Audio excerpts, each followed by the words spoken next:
Hello everyone! Welcome to my vlog. This is Princess Mita Doy Almeda from BTBT 2D.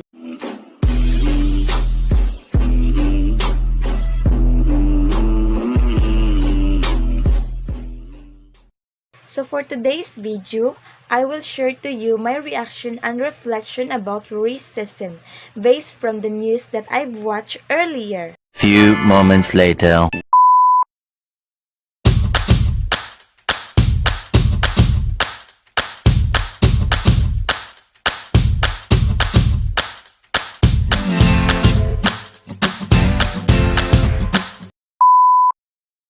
Based from the news about racism that I have watched and read earlier is that it mainly focuses on the different aspect and perspective beyond the physical appearance, focuses on the black people.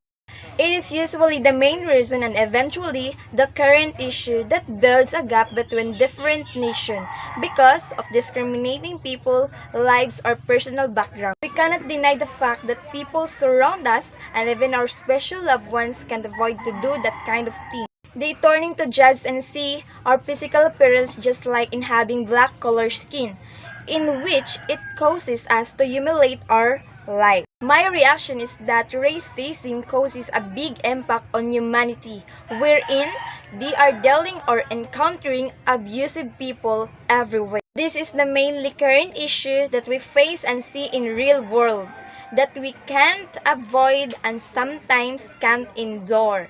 And that will be the reason for us to end our lives.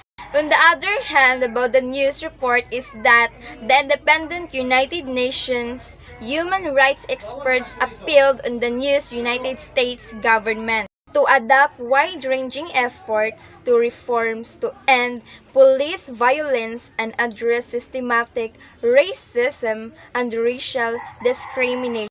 The Roma community in Europe and victims of caste system in Africa, Asia, and the Middle East are continuously subjected to deep-rooted discrimination, prejudice, and intolerance, and deserve protection from those violations.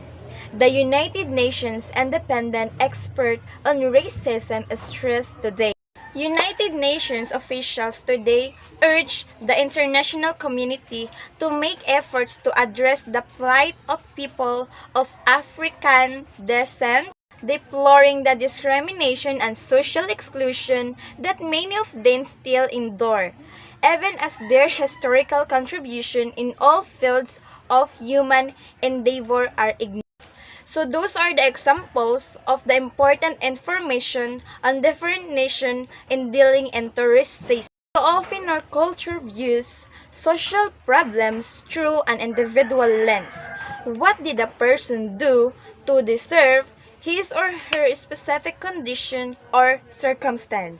But we know that history, policies, culture, and many other factors beyond individual choices have gotten us to where we are today.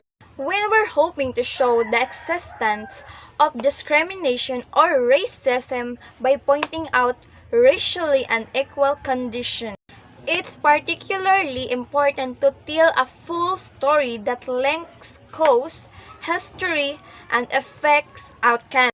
Without this important link, some audiences can walk away believing that our healthcare, criminal justice, or educational system work fine. And therefore, differing outcomes exist because BIPOC, which means Black, Indigenous, and or people of color. So that's all for my vlog about racism, and I hope all of us will defend ourselves and protect our rights into racism. I hope you will learn something from this video. Thank you for watching!